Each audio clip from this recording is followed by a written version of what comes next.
واللہ یعصمک من الناس ان اللہ لا یہدی القوم الکافرین. صلوات.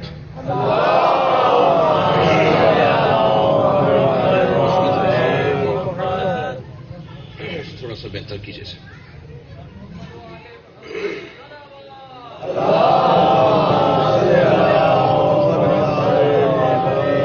سورہ مبارکہ مائدہ کی آیت اور فیصل آباد کی فضاؤں میں غدیری ماحول.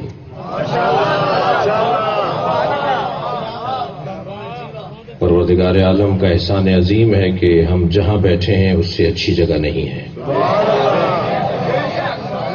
دنیا کہاں بیٹھی ہے اس کا مجھے علم نہیں، لیکن مجھے اتنا پتا ہے کہ میں جہاں بیٹھا ہوں وہاں سے جنت کا رستہ کھلتا ہے.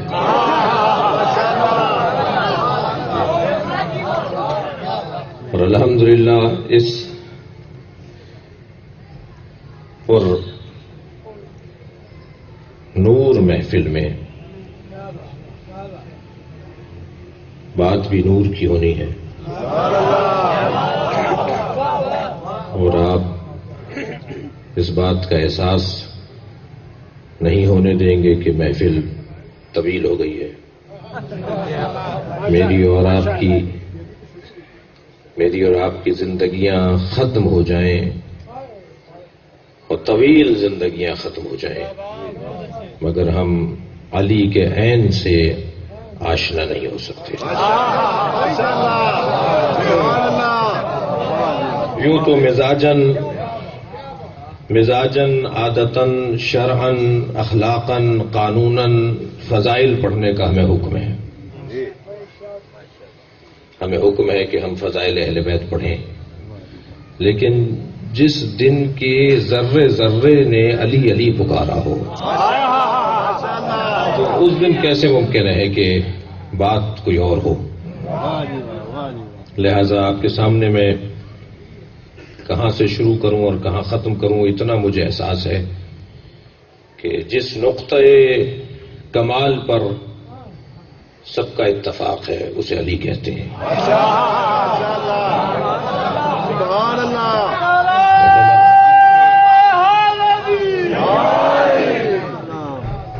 بہت سارے لوگ بہت ساری چیزیں مانتے ہیں مگر بولتے نہیں ہیں، اور اللہ کا ہم پہ خصوصی کرم ہے کہ جو ہم مانتے ہیں وہ بولتے بھی ہیں.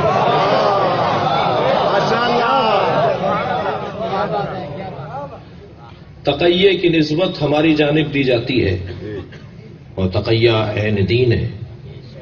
تقیہ دین آبائے پیغمبر اور دین آبائے اہل بیت ہے. تقیہ دین کا ایسا ہی حصہ ہے جیسے قضاء و قدر، جیسے جبر و اختیار کی بحث، جیسے عدل و ظلم کا عنوان. ایسے ہی تقیہ کا عنوان بھی اہل بیت کے مکتب میں ایک مسلم حقیقت ہے، مگر ہمیں کہتے ہیں کہ یہ تقیہ کرتے ہیں اور اس کے آگے اوبلک ڈالتے ہیں، یعنی منافقت کرتے ہیں. ہمیں تقیہ کی نسبت دیتے ہوئے ایک اوبلک ڈالتے ہیں، کہتے ہیں کہ یہ تقیہ یعنی منافقت. لیکن عجیب سی داستان ہے کہ جن کا مذہب تقیہ ہے وہ تو تقیہ کرتے نہیں ہیں، اور جن کے ہاں تقیہ حرام ہے وہ سارے تقیہ میں ہیں.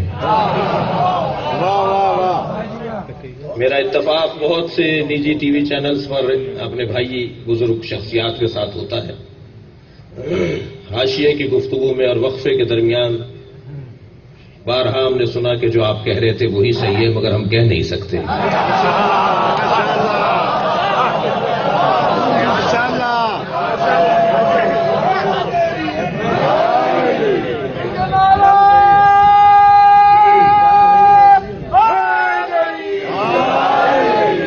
لیکن عزیزوں، مجھے ہمیں یہ افتخار حاصل ہے کہ ہم جس دروازے پر بیٹھے ہیں اس سے بہتر دروازہ نہیں ہے، اور ہم اس دروازے پر مر کر بھی مطمئن ہیں وہ ہمیں مار کے مضطرب ہیں.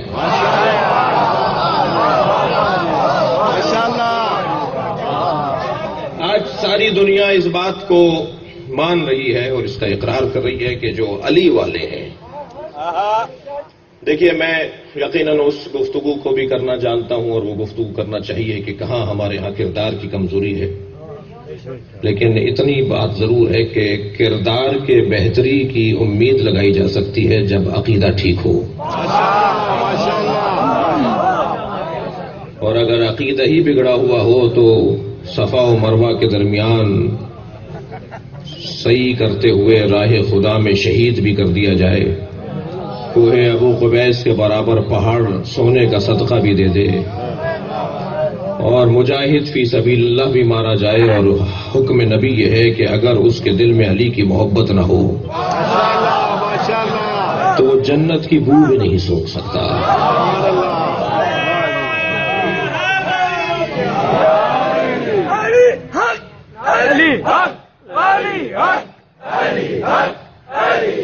ماشاء اللہ.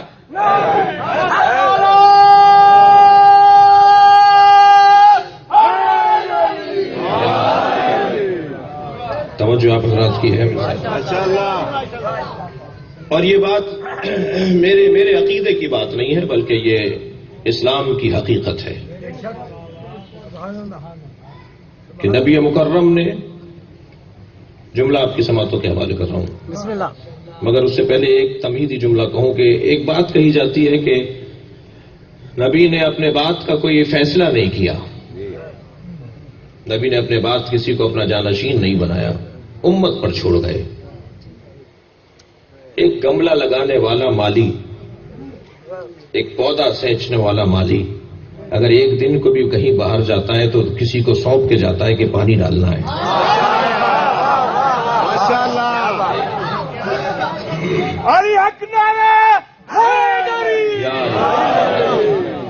ایک معمولی سا کام چھوڑ کر جانے والا انسان، کیا بات ہے، اور میں تو کہتا ہوں کہ ایک بہت بڑی خیانت ہے، ایک بہت بڑا ظلم ہے سرکار دو جہاں کے حوالے سے، نبی مکرم کے حوالے سے ایک بہت بڑی زیادتی ہے.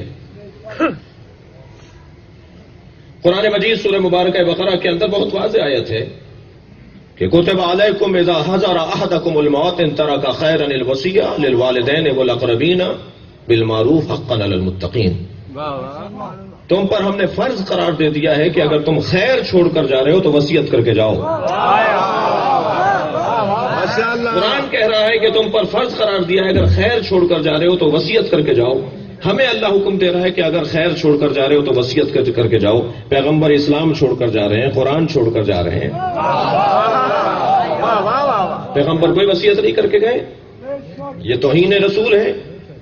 میں بس یہاں ایک جملہ کہہ کر آگے بڑھتا ہوں کہ کچھ فلاں فلاں فلاں فلاں فلاں شخصیتوں کو بچانے کے لیے نبی پہ تہمت لگائی جاتی ہے،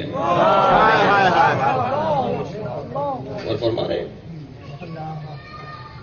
کہہ چکا ہوں بہت سی جگہوں پر، یہاں نہیں بات ہوئی. بوستان زہرا میں ایک مدت کے بعد بلایا گیا ہوں، البتہ بلایا جاتا رہا ہوں لیکن میری حاضری ایک مدت بات ہوئی ہے. بوستان زہرا کی بات کر رہا ہوں. اس امام بارگاہ میں ایک مدت کے بعد 10 سال پہلے یہاں اشرف بھی پڑا تھا، زکریا صاحب بیٹھے ہوئے ہیں، شاید 12 سال پہلے. لیکن ایک جملہ یہاں کہتا ہوں آگے بڑھوں کہ کچھ کمزوریاں، موٹی موٹی کچھ کمزوریاں شیعوں کی ہیں اور موٹی موٹی کچھ کمزوریاں سنیوں کی ہیں.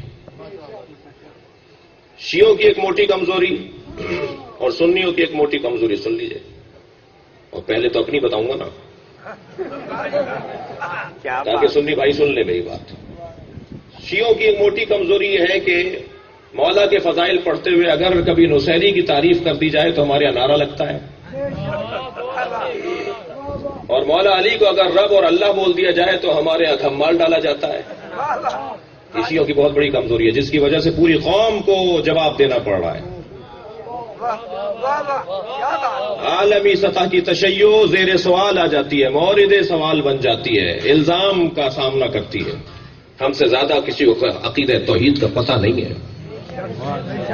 ہمیں کوئی عقیدہ توحید نہ بتائے، اس لیے کہ ہمارے ہاں عقیدہ توحید کے لیے سب سے بڑا نصاب ہے نہج البلاغہ. دعائے کمیل پڑھنے والی قوم اللہ کے علاوہ کسی اور کو اللہ نہیں مانتی ہے. اور ہمارے ایک موٹی کمزوری ہے، اس کے اوپر تفصیل سے بات ہوگی. اور جو افراد اس کا شکار ہیں بیچارے، وہ خود مستضعف ہیں، بیچارے کمزور ہیں، علمی طور پر کمزور ہیں، لہذا ان سے پیار کی ضرورت ہے، ان سے محبت کی ضرورت ہے۔ کبھی بھی بیمار سے نفرت نہیں کی جاتی، بیماری سے نفرت کی جاتی ہے۔ تو ایک موٹی سی کمزوری ہے میری قوم کی، جس کو بہت تیزی سے پھیلایا جا رہا ہے، اس کے پیچھے ایک بڑی سازش ہے۔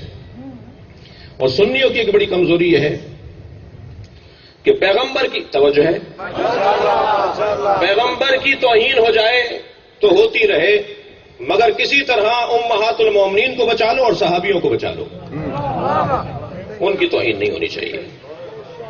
اور اس ضمن میں اگر پیغمبر کی توہین ہوتی ہے، وہ جو ایک ٹی وی اینکر نے، وہ جو ایک ٹی وی میزبان نے اور شوبز کے ایک بندے نے وہ ایک جو کہا تھا کہ حضرت زوجہ پیغمبر نے سر پہ دوپٹہ باندھا ہوا تھا، وہ صحیح بخاری میں روایت ہے، اس میں بی بی نبی کی عصمت پر شک کر رہی ہیں، بی بی نبی کی نبوت پہ شک کر رہی ہیں،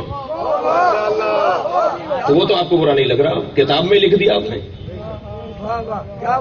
یہ جو موٹی موٹی کمزوریاں ہیں، لیکن عزیزان گرامی یہ طے ہے کہ تمام امت اسلامیہ میں بعد از نبی اگر کوئی بڑا ہے تو اسے علی کہتے ہیں۔ کسی سنی کو کوئی اختلاف نہیں، کسی شیعہ تو اختلاف کر ہی نہیں سکتا، اس لیے کہ شیعہ کہتے ہی اسے جو علی کے پیچھے چلتا ہو۔ اور یہ جملہ بھی کہہ دوں کہ نصیری اور شیعہ میں یہی تو فرق ہے، نصیری اپنے مولا کے آگے آگے چلتا ہے، شیعہ اپنے مولا کے پیچھے پیچھے چلتا ہے۔ صلوات پڑھیں محمد و آل محمد۔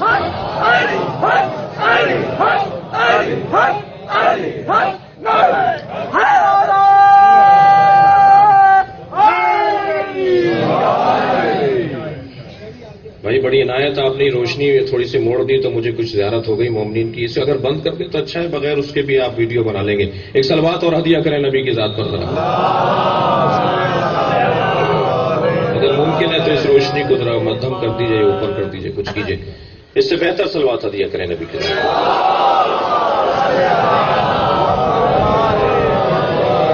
یہ طے ہے، توجہ ہے آپ حضرات کی، یہ طے ہے کہ نبی کی بزم میں جب کوئی نیا وارد ہوتا تھا اور صحابہ کرام کو یہ گمان ہونے لگتا تھا کہ یہ مسلمان بھی ہوا ہے یا نہیں ہوا، یہ مومن ہے یا منافق ہے، صحابہ کرام کی کسوٹی بتا رہا ہوں، تو سرکار کی خدمت میں آ کے کہتے تھے یا رسول اللہ کچھ لوگ نئے مسلمان ہوئے ہیں، یہ کیسے طے کریں کہ یہ سازشاً آئے ہیں یا ارادتاً آئے ہیں؟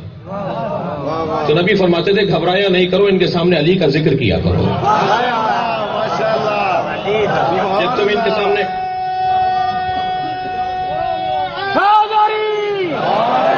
جب تم ان کے سامنے علی کا ذکر کرو گے، ان کا چہرہ پکار کر بتائے گا کہ یہ مومن ہے یا منافق ہے۔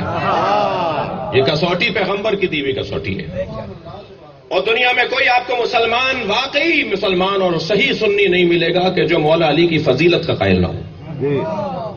ہندوستان میں یوم حسین ہو رہا ہے، جناب خواجہ نظام الدین احسانی یوم حسین میں خطاب کرنے آئے ہیں، مجمع شیعوں کا ہے اور خطاب کرنے سنی آیا ہے، تو کہنے لگے سنو میں سنی ہوں مگر تفضیلی سنی ہوں۔ کہا تفضیلی سنی کسے کہتے ہیں؟ کہا تفضیلی سنی اسے کہتے ہیں جو بعد از نبی علی کی فضیلت کا قائل ہو۔ تھکے تو نہیں ہے نا آپ حضرات؟ اور کہتے ہیں سنو میں اپنے عقیدے کا اظہار کر رہا ہوں، ہم وہ سنی ہیں جو علی کی فضیلت کے قائل ہیں۔ اور ترتیبیں دو طرح کی ہیں، ایک ترتیب فضیلت ہے اور ایک ترتیب خلافت ہے۔ علی ترتیب خلافت میں چوتھے ہیں اور ترتیب فضیلت میں پہلے ہیں۔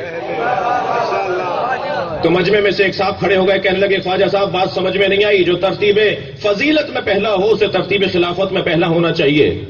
تو الجھ کے کہنے لگے 1,23,999 پیغمبروں کے بعد آنے والا پہلا سمجھ میں آتا ہے؟ صلوات پڑھے محمد و آل محمد۔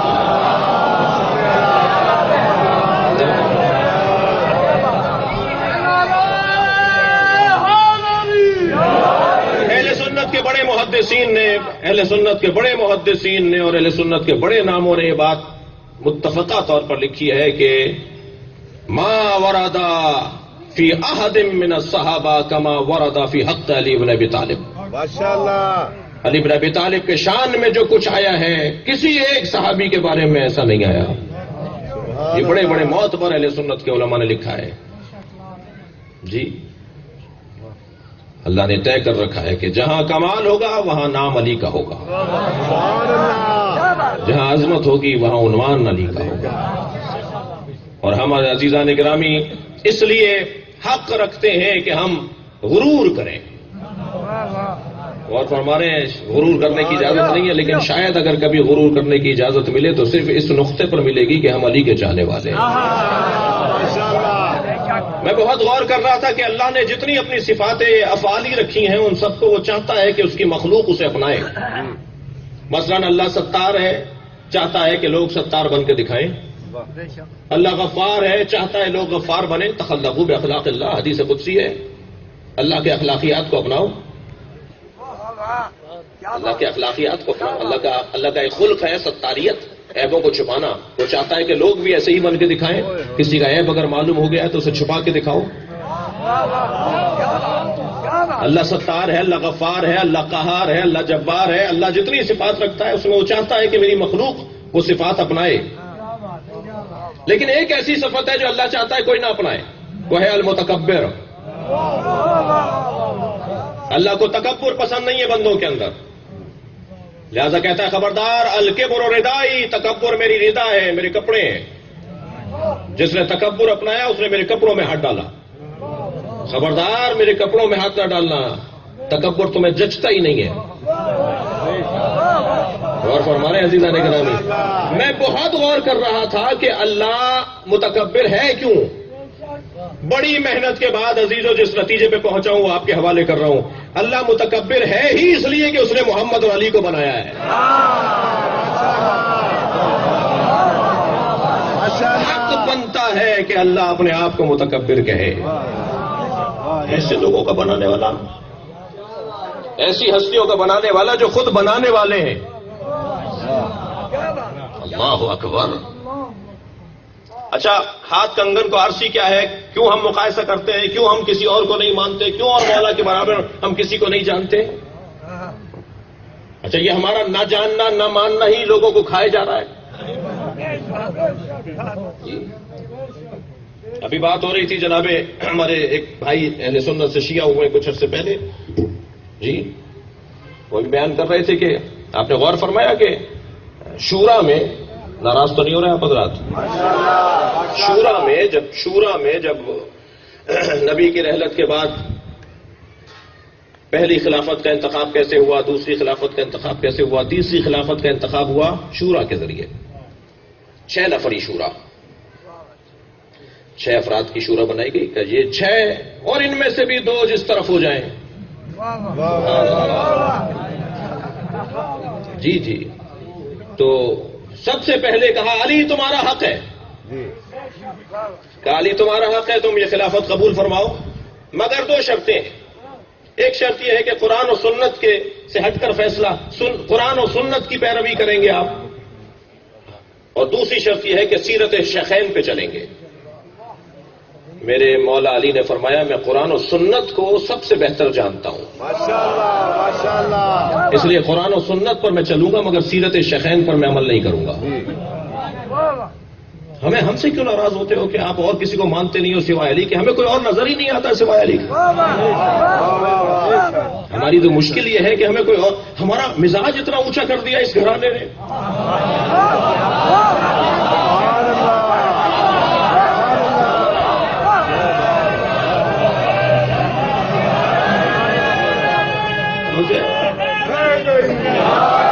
ہمارے سوچنے کا انداز اتنا اونچا کر دیا۔ میں نے جو ابھی ایک جملہ کہا نا، ہم جہاں بیٹھے ہیں اس سے اچھی جگہ نہیں ہے، ہمیں اتنا اونچا کر دیا اس اونچے گھر نے۔ اتنا بڑا مجمع بیٹھا ہے، مجھے معاف کریں گے کچھ دیر کے لیے، میں یہ تنقید نہیں تعریف میں بات کرنے جا رہا ہوں۔ اتنے بڑے مجمع سے میں کہوں مولا علی کے 18 بیٹے تھے 10 کے نام بتائیے، یہ میں تنقید نہیں کر رہا، تعریف کر رہا ہوں۔ شاید ہی کوئی نکل کر آئے جو مولا کے 18 بیٹوں میں سے 10 کے نام بتا دے۔ کیوں؟ اس لیے کہ مزاج اتنا اونچا ہے، علی کے علاوہ غور کرنے کا وقت ہی نہیں ہے۔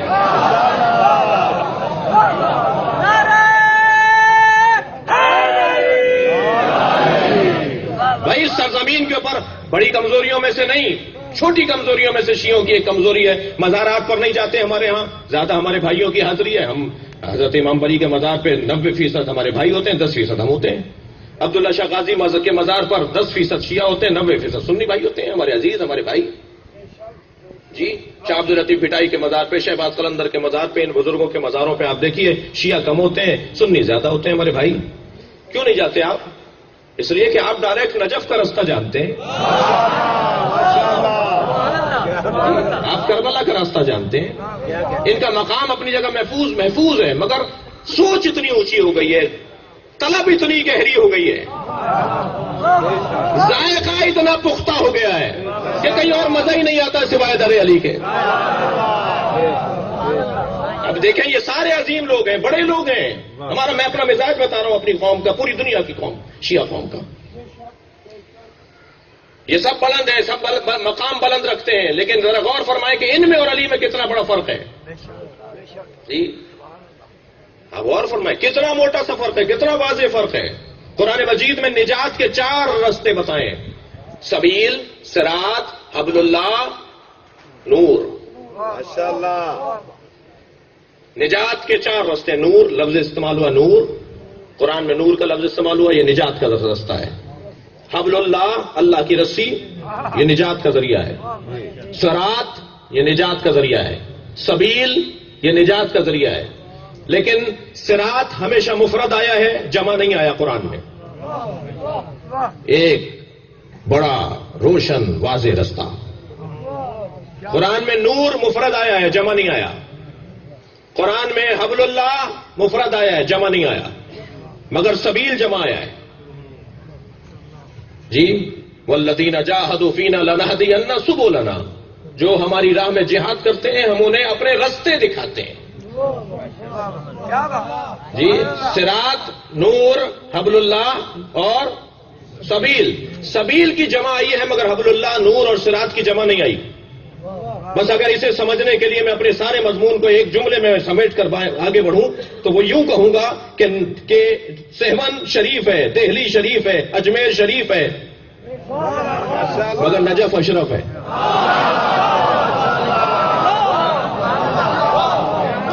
بہت بڑا فرق ہے. مزاج بہت اونچا ہے، سوچنے کا انداز بہت بلند ہے. اچھا یہ کہا گیا ہے نا ہمیں کہ ذرا بڑے لوگوں کے ساتھ بیٹھا کرو. جو بڑے لوگوں کے ساتھ لوگ بیٹھتے ہیں ان کا قد بھی اونچا ہو جاتا ہے. دعائے کمیل جیسی پوری دوسری قومیں کوئی ایک دعا تو لا کر دکھائے. دعائے ابو حمزہ صومالی جیسی پوری ساری قومیں کوئی ایک دعا تو لا کر دکھائے. صحیفہ سجادیہ میں 54 دعائیں ہیں.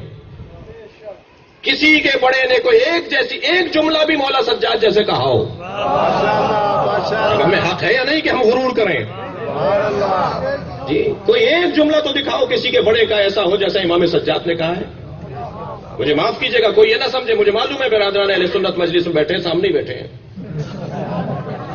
جی ویسے بھی جتنے بھی شیعہ ہیں وہ سارے سنی ہیں. میں یہاں ممبر بیٹھا ہوں، میں سنی ہوں. بہت واضح طور پر اعلان کر رہا ہوں میں سنی ہوں. ہماری خواہش ہے کہ سنی بھی شیعہ ہو جائیں.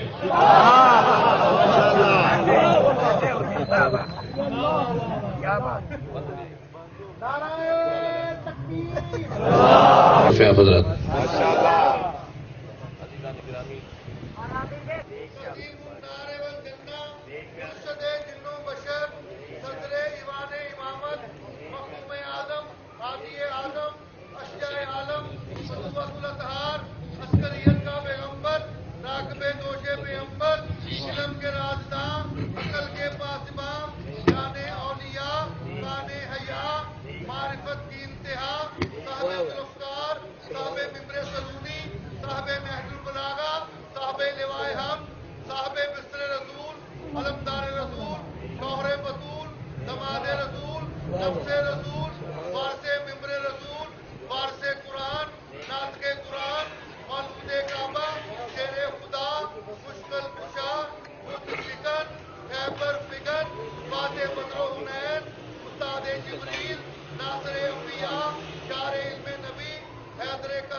پروردگار لا فتح الا علی لا سیف الا ذوالفقار بدر العجائب والغرائب امام المشارق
یہ طے ہے کہ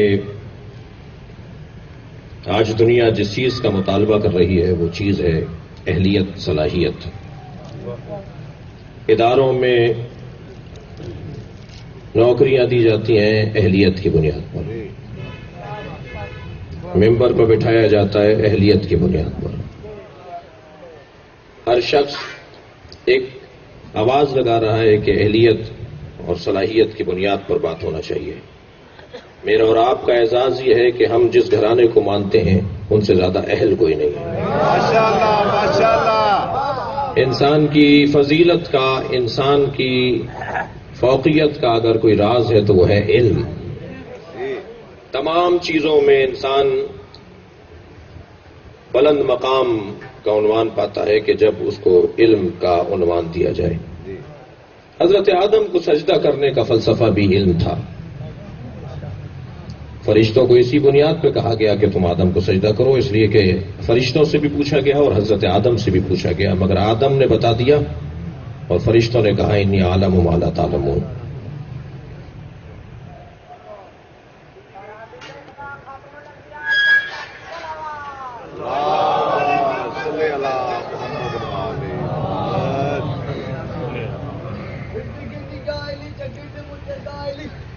توجہ میری طرف ہے حضرات کی، تھوڑا سا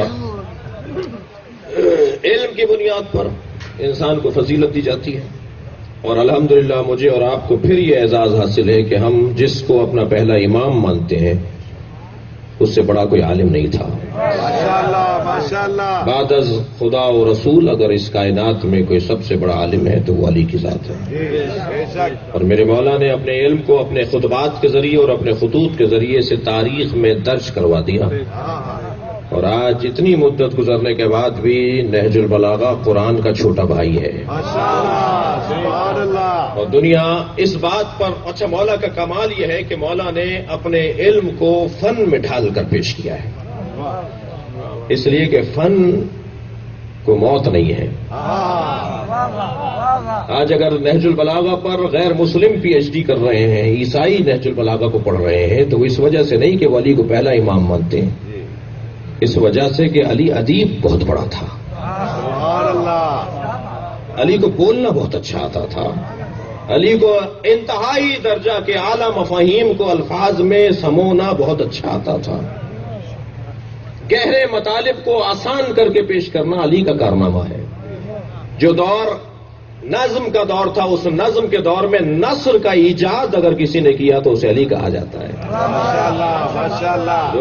لوگ نثر سے آشنا نہیں تھے، میرے مولا نے نثر کی دنیا سے لوگوں کو آشنا کیا، اور آج اتنی مدت گزرنے کے بعد اور اس سے پہلے بھی اور ہر دور میں، ابھی چند سال پہلے کوفی عنان کے زمانے میں جب وہ سیکرٹری جنرل تھے اقوام متحدہ کے، تو انہوں نے تاریخ بشریت کے 5 کامیاب ترین نظام حکومت گنوائے تھے کہ کون کون سے ہیں۔ اس میں اس نے پہلا نام مولا علی کے خط کو عنوان دیا تھا جو مالک اشتر کو علی نے لکھ کے دیا ہے۔ ماشاءاللہ ماشاءاللہ۔ کا مسلمانوں کے، اس کے بقول مسلمانوں کے، اکثریت مسلمانوں کی، ان کے بقول چوتھے خلیفہ نے جو حکومت کا نظام لکھ کر دیا ہے، اس سے بہتر نظام حکومت نہیں ہے دنیا میں۔ آپ دیکھیے تو صحیح، جو علی خود قرآن ہے، اس علی نے اپنے اس خط میں ایک آیت قرآن سے بھی استفادہ نہیں کیا۔ واہ واہ واہ واہ۔ عجیب بات ہے، میرے مولا علی نے پورے خط میں ایک آیت سے بھی استفادہ نہیں کیا، ایک حدیث سے بھی استفادہ نہیں کیا، جو خود پیغمبر اکرم کی زبان چوس کر سلونی کا دعویٰ کرتا ہو۔ ماشاءاللہ ماشاءاللہ۔ اس نے پیغمبر کی کسی حدیث سے استفادہ نہیں کیا۔ کیوں؟ اس لیے کہ جب نظام حکومت بنایا جائے گا، جب لوگوں کے لیے جینے کا طریقہ مہیا کیا جائے گا، تو تمہاری مملکت میں سارے شیعہ تو نہیں بس رہے، تمہاری مملکت میں سارے مسلمان تو نہیں رہتے۔ اگر قرآن کی ایک آیت سے مولا علی استفادہ کرتے تو غیر مسلم کہتے یہ کہ مسلمانوں کے لیے لکھا گیا ہے۔ علی نے ایسا نظام لکھ کر دیا ہے جس میں ہندو کو بھی سانس لینے کا موقع ملے، عیسائی کو بھی زندگی گزارنے کا طریقہ ملے، مسلمان بھی زندگی گزارے، غیر مسلم بھی زندگی گزارے، اس لیے کہ جو غیر مسلم ہے وہ ہے تو انسان۔ کون لا رہا ہے نظام؟ جب ہم اپنا نظام پیش کرتے ہیں تو اس میں کہیں الجھن رہ جاتی ہے، لیکن جب علی نظام پیش کرتا ہے تو علی کیونکہ خالق کا نمائندہ ہے، ماشاءاللہ ماشاءاللہ جتنی بھی مخلوق بستی ہے سب کا علی کو خیال کرنا پڑے گا. یہ کسی میں دم ہے تو لا کر دکھائے اس انداز سے. 1400 سال پہلے میرے مولا علی نے بہت ہی واضح طور پر فرما دیا. پچھلے دنوں ایک میڈیکل کالج میں خطاب کا موقع ملا، ڈاکٹر حضرات بیٹھے تھے، طالب علم سارے ڈاکٹر تھے، یہاں بھی ڈاکٹر حضرات تشریف فرمائے. میرے مولا فرماتے ہیں اے جب لحاظ الانسان، مجھے اس انسان کی خلقت پہ تعجب ہے کہ اللہ نے کیا شاہکار پیش کیا ہے. یتکلم بلحم، یہ گوشت کے لوتھڑے سے بولتا ہے. ینظر بشحم، یہ چربی سے دیکھتا ہے. یسمع بعظم، یہ ہڈیوں سے سنتا ہے. یتنفس بخرم، اور سوراخوں سے سونگھتا ہے. بھئی بدن کا موضوع ہے نا، میڈیکل کا موضوع، ڈاکٹر حضرات کا موضوع ہے بدن. عالم بات کرتا ہے روح سے، ڈاکٹر بات کرتا ہے بدن سے. ڈاکٹر کا موضوع ہے بدن. میرے مولا بدن کے اوپر بات کر رہے ہیں کہ یہ ہڈیوں سے سنتا ہے، یہ چربی سے دیکھتا ہے. یہ جو چربی ہماری آنکھ میں دکھائی دے رہی ہے ہم اس سے نہیں دیکھتے. یہ جو کان ہمیں باہر دکھائی دے رہا ہے ہم اس سے نہیں سنتے. میرے مولا فرما رہے چربی سے دیکھتا ہے. یہ جو ہماری آنکھ میں ایک سم کی بال کی طرح ایک چھوٹی سی بال ہے، اس کے اندر ایک ڈاٹ ہے، اس ڈاٹ کے پیچھے چربی ہے. انسان اس چربی سے دیکھتا ہے. ماشاءاللہ انسان کے کان کے اندر 3 باریک باریک ہڈیاں ہیں جو بچتی ہیں اندر. میں بول رہا ہوں آپ سن رہے ہیں، وہ ہڈیاں آپ کی بج رہی ہیں تو آپ سن رہے ہیں. علی نے فرمایا کہ انسان ہڈیوں سے سنتا ہے. جب میں نے یہ قول وہاں بیان کیا، اور بہت سارے قول میں نے جمع کیے تھے کہ بدن کے بارے میں اہل بیت نے کیا فرمایا ہے، ڈاکٹروں سے خطاب تھا. تو تقریر کے بعد چند ڈاکٹر آگے آئے اور کہنے لگے علی کی محبت میں اضافہ ہو گیا. ماشاءاللہ کہنے لگے یہ مولا علی نے کب فرمایا ہے. گفتگو ہونے لگی. میں نے کہا جی 1400 سال پرانا مولا کا قول ہے اور 1000 سال پہلے سید رضی نے نہج البلاغہ کو مرتب کیا ہے. کہنے لگے اس زمانے میں کوئی مشینیں نہیں تھی جو اندر کا حال بتاتی کہ انسان ہڈیوں سے سنتا ہے. تو میں نے انہیں ایک قول نقل کیا کہ ایک مسیحی نے میخائیل رمضان ایک مسیحی نے یہ جملہ لکھا ہے کہ میں نے نہج البلاغہ کو پڑھ کر یہ نتیجہ اخذ کیا ہے کہ یہ ساری کائنات یا اس نے بنائی ہے یا اس کے سامنے بنی ہے.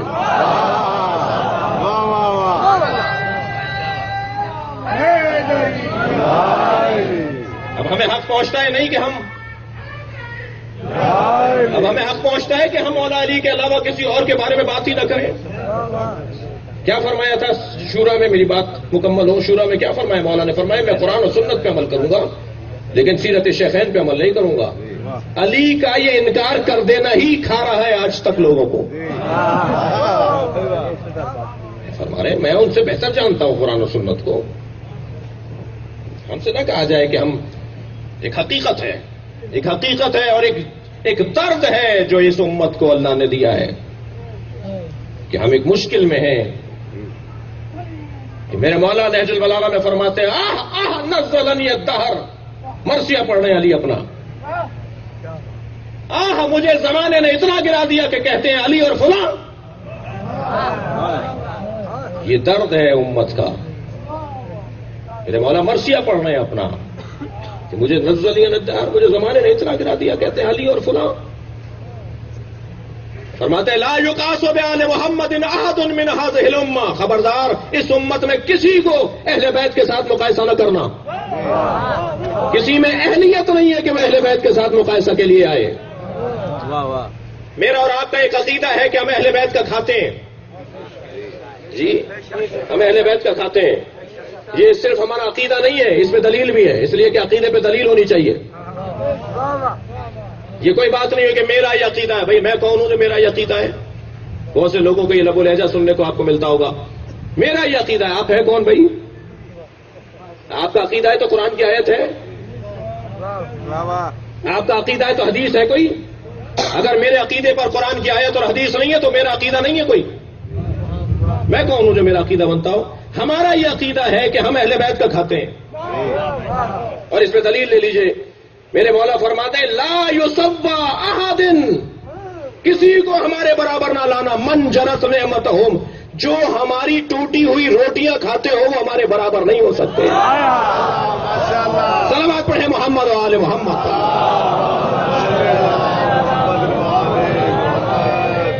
یہ میری تمہید یہاں ایک منزل پر آئی کہ ہم اگر مولا علی کا نام اور علی علی کرتے ہیں تو اس کا ایک موٹا سبب یہ ہے کہ علی کے علاوہ ہمیں کوئی دکھائی نہیں دیتا. اہلیت اور صلاحیت کی بنیاد پر جب بات ہوگی تو اس تاریخ بشریت میں، اور میں نہیں کہہ رہا، اس لیے کہ ہماری مشکل یہ ہے کہ جب میں مولوی ملا اگر بات کروں، ممبر سے بات ہو اور محراب سے بات ہو تو کہتے ہیں یہ دینی لوگ ہیں، مذہبی لوگ ہیں، یہ بات کر رہے ہیں. جب ٹائی لگائے ہوئے اور پینٹ کوٹ پہنے ہوئے کوئی عیسائی، کوئی یہودی، کوئی غیر مسلم جب مولا علی کے فضائل پڑھتا ہے تو لوگوں کو زیادہ اچھے لگتے ہیں. آج دنیا بھر کا غیر مسلم پڑھا لکھا طبقہ، میں لندن ایئرپورٹ پر اترا ہیتھرو پر تو کچھ لوگ، ظاہر ایئرپورٹ تھا بڑا مجمع، ادھر سے ادھر جا رہا تھا، لوگ اتر رہے تھے، جا رہے تھے، آ رہے تھے، اسی ابا قبا میں تھا اور پوری دنیا میں اسی ابا قبا میں پھر رہا ہوں. تو کچھ لوگ برابر سے گزرے، پھر پلٹ کر آئے، کہنے لگے آپ نے یہ بہت اچھا پہنا ہوا ہے، یہ کیا پہنا ہوا ہے؟ تو میں نے کہا جی یہ مسلمان علماء کا لباس ہے. تو کہنے لگے اچھا مسلمان عالم ہے، تو یہ بتائیے کہ نبی کے گھر والوں کو مانتے ہیں یا دوستوں کو مانتے ہیں؟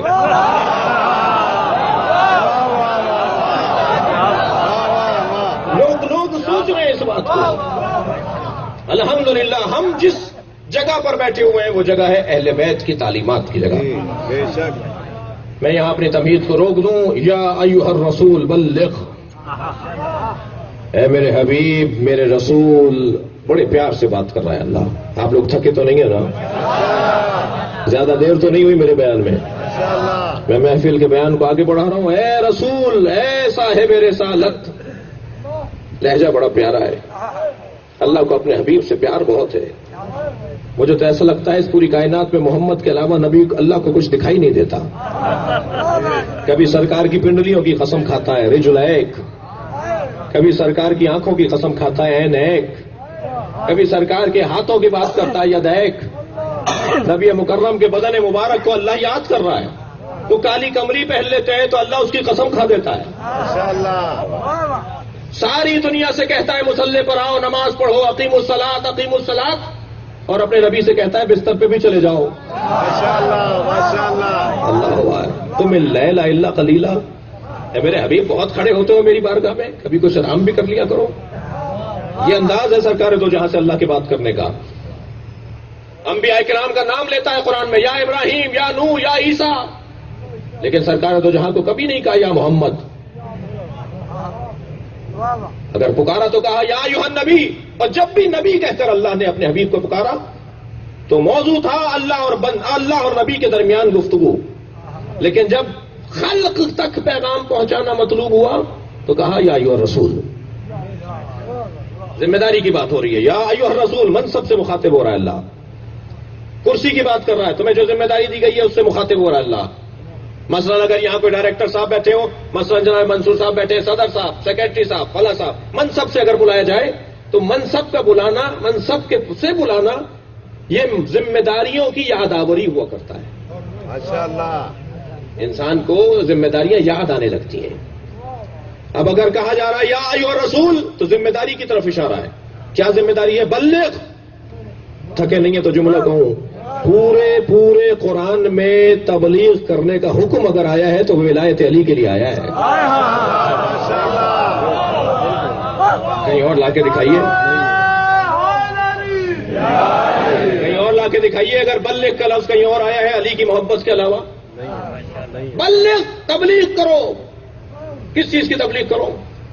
اب میں اپنے ان بھائیوں سے ہاتھ جوڑ کر کہتا ہوں کہ یہ مت کہیں کہ اس ممبر سے صرف علی علی کیوں ہوتا ہے. اس ممبر سے صرف علی علی ہی ہوگا، اس لیے کہ اللہ یہ چاہتا ہے کہ علی علی ہو. نبی یہ چاہتے ہیں کہ علی کا تذکرہ عام ہو. مجھے ایک جملہ کہنے دیجئے.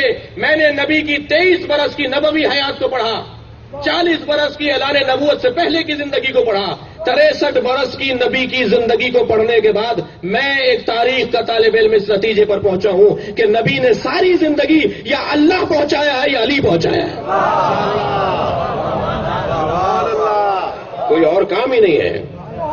یا وحدانیت پروردگار کا پیغام ہے یا مولا علی کی ولایت کا پیغام. بلغ، پہنچا دو میرے حبیب، ما انزل الیک من ربک، وہ چیز جو تمہارے رب کی طرف سے تم پر نازل کی گئی ہے. معراج پر گئے کیوں تھے؟ تھکے تو نہیں ہے نا؟ سرکار کو معراج پہ کیوں لے جایا گیا تھا؟ سرکار کو معراج پہ علی دکھانے کے لیے لے جایا گیا تھا. بغیر دلیل کے تو بات ہوتی نہیں ہے اس ممبر سے. کیا کہا ہے قرآن نے؟ لِنُرِيَهُ مِنْ آیَاتِنَا، ہم کیوں لے گئے اپنے حبیب کو راتوں رات معراج کے اوپر؟ تاکہ ہم اپنی آیات دکھائیں۔ میرے مولا اپنے سینے پہ ہاتھ رکھ کے فرماتے ہیں انا آیت اللہ الکبریٰ، ماشاءاللہ، سبحان اللہ، میں اللہ کی سب سے بڑی آیت ہوں۔ معراج پر نبی مکرم کو اگر کچھ دیا گیا ہے تو علی علیہ السلام کی ولایت۔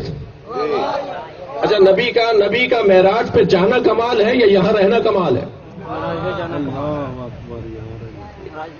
معراج تو ان کے لیے معراج، اور شاید نے کیا خوب دو مصروں میں کہا ہے کہ ایک شب کا ذکر کیا ہے جانے والے عرش پر، تیری ساری زندگی معراج ہی معراج ہے۔ ماشاءاللہ، وہ جس کا آنا جانا کوئی بات ہی نہیں ہے، اسے اگر ایک مرتبہ بلایا گیا ہے تو ایک خاص پروٹوکول اور ایک خاص آداب اور تہذیب کے ساتھ، تاکہ علی کی ولایت، علی کی محبت ان تک پہنچائی جائے۔ پہنچا دو، بلغ ما انزل الیک من ربک، جو تمہارے رب کی طرف سے نازل ہوا اسے پہنچا دو۔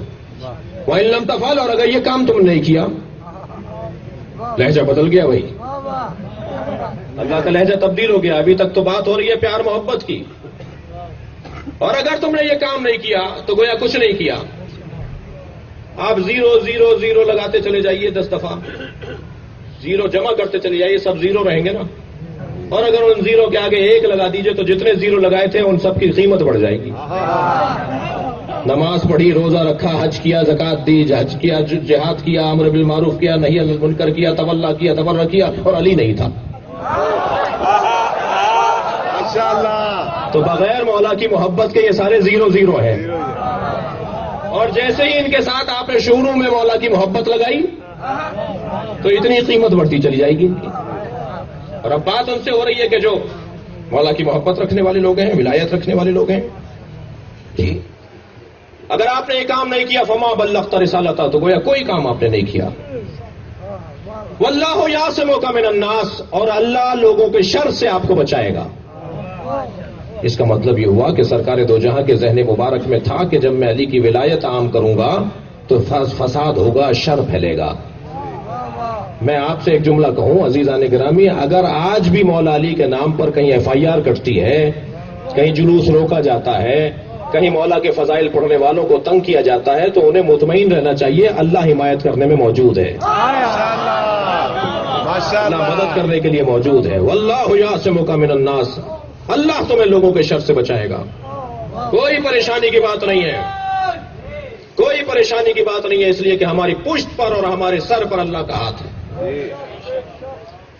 اللہ بچائے گا۔ اچھا کیا ہوا؟ کچھ ہونا تھا کیا؟ نبی کے ذہن مبارک میں ہے ان اللہ لا یہدی القوم الکافرین، اور اللہ کافروں کو ہدایت نہیں دیتا۔ اللہ اکبر، اللہ نے قرآن میں لکھ دیا جو علی کا دشمن ہے وہ کافر ہے، جو علی سے مخالفت کرتا ہے وہ کفر اپناتا ہے۔ ان اللہ لا یہدی قوم الکافرین، اللہ قوم کافرین کو ہدایت نہیں دے گا۔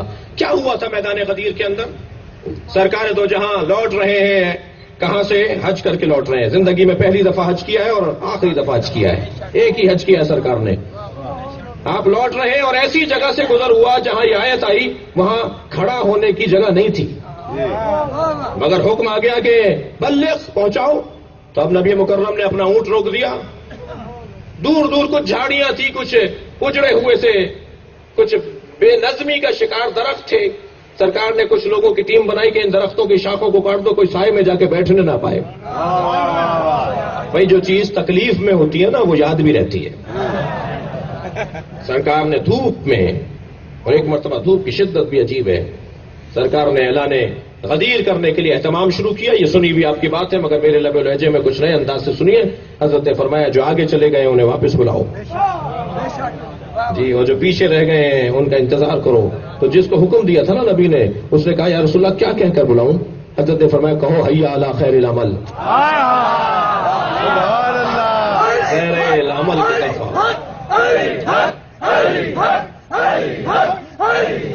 صلوات پڑھیں محمد و آل محمد۔ یہ محفل ایسی ہی ہے، یہ ہر ایک اپنے عقیدت کا اظہار کرے گا، اس کا احترام مجھے کرنا ہے۔ توجہ ہے نا؟ سب جمع ہو گئے، سب جمع ہو گئے۔ سرکار اب اعلان غدیر کرنا چاہتے ہیں، غدیر کا اعلان کرنا چاہتے ہیں۔ پورا خطبہ ارشاد فرمایا میرے نبی نے، اور جب ایک مرتبہ سرکار دو جہاں نے اعلان کر دیا کہ میں نے کیا روزہ پہنچایا، سب نے کہا قالوا بلا یا رسول اللہ، آپ نے روزہ پہنچا دیا، نماز پہنچا دی، حج پہنچا دیا۔ اس کے بعد میرے مولا نے ایک مرتبہ آواز دی کہ علی قریب آؤ۔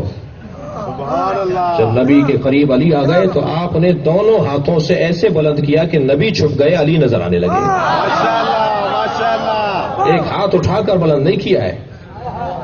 یہ بعض لوگ تصویریں بنا رہے ہیں، کارٹون بنا رہے ہیں، خاکے بنا رہے ہیں، اپنے ہی بنا رہے ہیں۔ جی بہت ساری چیزیں اچھی ہیں ایران سے جو آئی ہیں، بہت ساری چیزیں اچھی نہیں ہیں ایران سے، نہیں اپنائے ہر بات۔ ہم صلوات ان سے زیادہ اچھا پڑھتے ہیں۔ صلوات اللہم صلی علی محمد و آل محمد، واو کے اوپر تجدید ہے، فصاحت و بلاغت کے اعتبار سے ملا کے پڑھنا زیادہ بہتر ہے۔ ماشاء اللہ، ہمیں وہاں سے مرجعیت ملی ہے، مبارک ہو۔ ہمیں وہاں سے کردار میں بہتری ملی ہے، اعتکاف ملا ہے، نمازوں میں ملی ہے، تقلید ملی ہے، بہت اچھی چیزیں ملی ہیں، مگر ہر چیز لینے کی نہیں ہے وہاں کی۔ ناراض ہوتے ہیں تو آپ کی مرضی ہے۔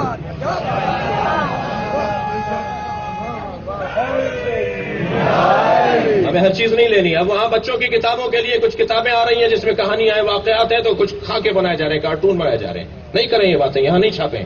کراچی میں ہمارے ایک عزیز ہے، ہمارا دوست، یہ ہمارے ایک مذہبی جماعت کے ڈاکٹر صاحب جانتے ہیں کہ دوست کے اوپر FIR کٹ گئی، 4-6 مہینے لگ گئے اس FIR کو سنبھالنے میں۔ یہ بریلوی بھائیوں نے ہمارا ساتھ دیا، سمجھا ہماری بات کو انہوں نے۔ لہذا بہت ساری چیزیں پیغمبر نے ایک ہاتھ پکڑ کر میرے مولا کا بلند نہیں کیا، نبی نے دونوں ہاتھ بلند کر کے مولا علی کو بلند کیا، اور اتنا اونچا کیا کہ علی نظر آ رہے تھے اور پیغمبر ان کے پیچھے تھے۔ ماشاء اللہ، مجھے تو ایسا لگ رہا تھا کہ محمد علی کا سایہ تھے اور علی محمد کا سایہ تھا۔ سبحان اللہ، اس کیفیت میں پیغمبر نے فرمایا من کنت مولا، میں جس کا مولا تھا۔ ہاں، ترجمہ ٹھیک کریں، میں جس کا مولا ہوں نہیں، میں جس کا مولا تھا۔ دلیل دے دوں کہیں ایسا نہ ہو کہ مشکل ہو جائے کہ کیا نئی باتیں کر رہے تھے۔ بھائی آپ حدیث قدسی میں کہتے ہیں نا کہ کن تو کنزن مخفیہ، میں چھپا ہوا خزانہ تھا، تو یہاں ترجمہ کیوں نہیں کرتے کہ میں جس کا مولا تھا؟ میں تھوڑی گردن ہلا دیجیے اگر میری بات جا رہی ہے۔ ماشاء اللہ، اگر ہم حدیث قدسی میں ترجمہ کرتے ہیں کہ میں کن تو کنزن مخفیہ، میں چھپا ہوا خزانہ تھا، فاحببت ان اعرف، میں نے چاہا کہ نبی اللہ کہہ رہا ہے میں نے چاہا کہ پہچانا جاؤں، فخلقتک یا محمد، تو اے محمد میں نے اپنی معرفت کے لیے تمہیں خلق کیا۔ ماشاء اللہ، کن تو کنزن مخفیہ، میں چھپا ہوا خزانہ تھا، تو یہاں پر بھی کن تو کا ترجمہ کریں نا، من کن تو مولا، میں جس کا مولا تھا۔ ماشاء اللہ، بڑا بستر مولائیت وسیع ہو جائے گا، اس لیے کہ نبی مولا ہے آدم کے، نبی مولا ہے نوح کے، قیامت تک آنے والے اور اس وقت تک آنے والوں کے مولا نبی ہیں۔ میں جس کا مولا تھا اب علی مولا ہے، ماشاء اللہ، اب علی اس کا مولا ہے۔ لہذا آپ نے دیکھا سنا پڑھا کہ اسی میدان غدیر کے اندر 150 صحابہ کرام جو شاعر تھے، ہر صحابی تو شاعر نہیں تھا نا، ہر ایک شاعر نہیں ہوتا، 150 صحابہ کرام نے فی البدیع قصیدے کہے مولا علی کی شان میں، ماشاء اسی اللہ، غدیر کے میدان میں۔ اور حضرت عمر کا قول تو ابھی انہوں نے نقل کر دیا، اور حقیقت بھی ہے، کتابوں میں لکھا ہوا ہے کہ آوازیں آ رہی تھی مجمع سے، جیسے ابھی آپ سبحان اللہ بول رہے ہیں، ایسے غدیر کے میدان میں آوازیں آ رہی تھی، بقین بقین بقین بقین بقین، مبارک ہو مبارک ہو مبارک ہو مبارک ہو۔ اور حضرت عمر سے قریب آ کر کہتے ہیں بخن بخن لگا یا ابن ابی طالب، ہے ابو طالب کے بیٹے مبارک ہو، ماشاء اللہ، اصبحت مولایا، تم میرے مولا ہو گئے، سبحان اللہ، واصبحت مولایا و مولا کل مومن و مومنہ، ہر مومن اور مومنہ کے آپ مولا ہو گئے، آپ کو مبارک ہو۔ ماشاء اللہ، عزیزان گرامی، عجیب داستان ہے۔ میرے مولا نبی نے جب مولا علی کی ولایت کا اور مولائیت کا اعلان کر دیا تو سارا مجمع تو سبحان اللہ کہہ رہا تھا اور بخن بخن مبارک مبارک کہہ رہا تھا۔ اتنا بڑا مجمع بیٹھا ہے، اگر اس مجمع میں مجھ سے کسی کو اختلاف ہو، بلکہ مجمع سے کسی کو اختلاف ہو، ہم کو ایک بات کریں جس پہ سب متفق ہوں، اور ایک کھڑا ہو کر کے ایک غلط بات ہو رہی ہے، تو مجھے نہیں معلوم کہ اس کا حال کیا ہوگا۔ آپ سے گزارش کروں گا کہ اسے بخش دیجیے گا۔ لیکن اتنا بڑا غدیر کا میدان، اس میں 1 لاکھ سے زیادہ صحابہ کرام، تھکے تو نہیں ہے نا؟ تو ایک مرتبہ ایک شخص کھڑا ہو کر کہتا ہے، حارث بن نعمان فہری کہتا ہے، یہ آپ نے اپنی طرف سے کہا ہے، یہ اللہ نے آپ کو حکم دیا ہے؟ یا آپ نے جو علی کو مولا بنا دیا یہ آپ نے اپنی طرف سے کہا یا اللہ نے آپ کو کہا تھا؟ میرے مولا نبی نے فرمایا کہ میں تو کوئی بات ہی نہیں کرتا سوائے وحی کے، ماشاءاللہ، میں جو بولتا ہوں اللہ کی جانب سے بولتا ہوں۔ تو کہنے لگا کہ اگر یہ آپ نے اللہ کی طرف سے کہا ہے تو پھر اللہ سے کہیے کہ آسمان سے پتھر نازل ہو اور وہ مجھے مار کر چلا جائے۔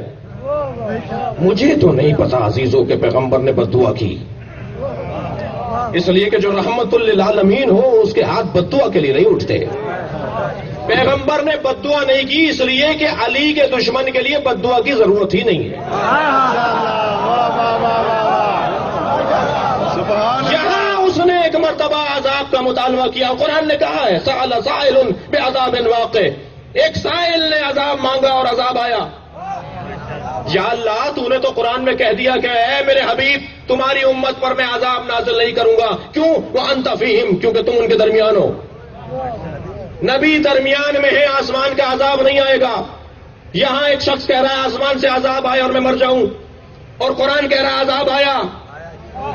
معلوم یہ ہوا کہیں استثناء ہوتا ہے، اور جہاں استثناء ہو اسی کو علی کہا جاتا ہے۔ علی کے دشمن کے لیے عذاب رکے گا نہیں۔ اور ایک مرتبہ آسمان سے عذاب آیا اور یہ شخص اسی دنیا سے اس حالت میں چلا گیا کہ جیسے کسی کے اوپر عذاب نازل ہوتا ہے، پتھر سر پہ پڑا، دنیا سے چلا گیا۔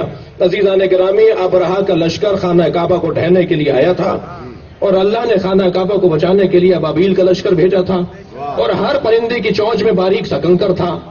جب انہوں نے ان پرندوں نے کنکر برسانا شروع کیے اور ہاتھی زخمی ہو کے بھاگنے لگے اور خانہ کعبہ کی حفاظت ہو گئی، تو اسی عالم میں جبریل ان پرندوں سے مخاطب ہوئے کہ تم میں سے فلاں پرندہ اپنی چونچ میں دبا ہوا کنکر نہ پھینکے۔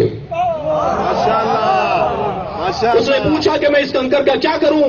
کہ اسے واپس لے جاؤ اور کسی پہاڑ کے اندر جا کے گھونسلہ بناؤ اور اس کنکر کی حفاظت کرو دوسری وحی آنے تک۔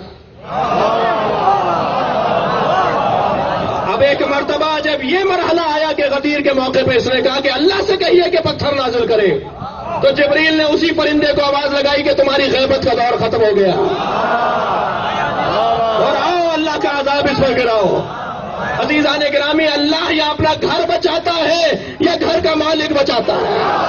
صلوات پڑھے محمد و آل محمد۔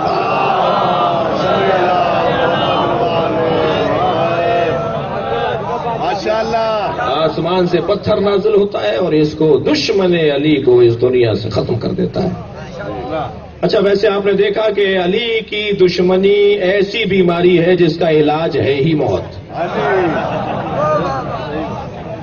اور میرا اور آپ کا تو معاملہ ہی نہیں ہے، معاملہ ہے اللہ سے، اس لیے کہ علی کا اپنا تو کچھ ہے ہی نہیں، جو کچھ ہے میرے عزیزوں وہ اللہ کا ہے، اس لیے کہ یہ بیچ چکے اپنا سب کچھ۔ اور فرمایا حدیث غدیر پر میں اپنے بیان کو ایک منزل کی طرف لے جا رہا ہوں۔ حدیث غدیر پر کسی کو اختلاف نہیں۔ ابھی پچھلے دنوں کراچی یونیورسٹی کے کوئی 15-17 طالب علم جو سنی بھائی تھے، ہمارے سنی جوان تھے، وہ ہمارے یہاں باب العلم میں آئے اور کہنے لگے کہ ہمیں 5-6 موٹی موٹی باتوں کا ہماری کتابوں سے حوالہ دے دیجئے۔ مثلا نبی نے کہا ہے مولا علی کو، ہماری کتاب سے دکھائیے، ہم نے صحیح بخاری سے دکھا دیا۔ کہا جناب زہرا پر کچھ لوگوں نے دروازہ گرایا، وہ ہماری کتابوں سے دکھائیے، ہم نے انہی کی کتابوں سے دکھایا۔ اس طرح ہاتھ کھول کے نماز پڑھنا اور سجدہ رکھنا، اس طرح کے اور سوالات تھے، وہ سارے ہم نے ان کی کتابوں سے دکھا دیے۔ اس میں ایک سوال یہی تھا کہ یہ مولا کا لفظ پیغمبر نے اپنی زبان پہ کہاں جاری کیا ہے؟ جو آپ کہتے ہیں مولا علی، تو پیغمبر نے بھی کہا ہے مولا علی، تو پیغمبر اکرم نے مولا کا لفظ من کنت مولا کے علاوہ بھی کہا ہے۔ وہ ساری حدیثیں ہم نے اپنے سنی بھائیوں کے حوالے کر دی، وہ اپنے بزرگوں کے پاس لے گئے اور بزرگوں سے جواب نہیں ملا، تو پھر وہ 15-17 افراد سب کے سب شیعہ ہو گئے۔ میں نے پوچھا ان سے کہ آپ کے بزرگوں میں نے ان سے پوچھا کہ آپ کے بزرگوں نے کیا کہا؟ کہنے لگے جب ہم یہ کتابیں میری لے گئے تھے، میں نہیں کہا تھا لے جائیں، وہ جب ہم یہ کتابیں ان کے پاس لے کر گئے تو انہوں نے پہلا سوال یہ کیا کہ شیعوں سے تو نہیں ملتے ہو؟ انہوں نے کہا جی آپ سے اس سے کیا تعلق ہے، ہم شیعوں سے ملتے ہیں، ہمیں تو یہ بتائیے ہماری کتاب میں لکھا ہوا یا نہیں؟ یہ ساری باتیں یہ جو لوگ بولتے ہیں، جواب نہ ہونے پر بہرحال لوگوں کو ہدایت کا اور ایک سمت کی جانب رہنمائی ہوتی ہے۔ تو حدیث غدیر سے تو کسی کو اختلاف نہیں ہے۔ پیغمبر نے فرمایا من کنت مولا فاتا علی مولا، میں جس کا مولا تھا علی اس کا مولا ہے۔ مگر لفظ مولا کے اوپر کیونکہ بعد میں نبی نے دعا کی اللہم وال من والا، یا اللہ جو اس سے محبت کرے تو بھی اس سے محبت کر، وعاد من عادا، اور جو اس سے دشمنی کرے تو بھی اس سے دشمنی کر۔ یہ دعا کی نبی نے جب خطبہ ختم کر رہے ہیں، خطاب کے آخر میں نبی نے دعا فرمائی۔ تو لفظ مولا سے تو کسی کو انکار نہیں ہے، اور حدیث مولائیت کے اوپر کسی کو انکار نہیں ہے، حدیث غدیر سے کسی کو انکار نہیں ہے، لیکن معنی و مفہوم کے اندر تشریحی باب میں اس کے مفاہیم کو، مفہوم کو، مطلب کو تبدیل کرنے کی کوشش کی جاتی ہے۔ 27-28 معنی لکھ ڈالے کہ مولا کا یہ مطلب ہے، مولا کا وہ مطلب ہے، حتیٰ بڑے بڑے معتبر لوگوں نے بھی مولا کا مطلب کچھ اور لیا اور کہا صاحب مولا سے مراد ہے دوست۔ نبی نے فرمایا کہ میں جس کا دوست ہوں علی اس کا دوست ہے۔ میں اس پہ نہیں زیادہ بحث میں جانا چاہ رہا، لیکن اتنا کہہ کر اپنی بات کو منزل دوں کہ نواب رامپور کے بیٹے کی شادی تھی، بڑے بڑے نوابین شادی میں شریک ہونے آ رہے تھے۔ جیسے جیسے نوابین اور رؤسا سواریاں ان کی پہنچتی تھیں تو انہیں دسترخوان پہ لے جایا جاتا تھا۔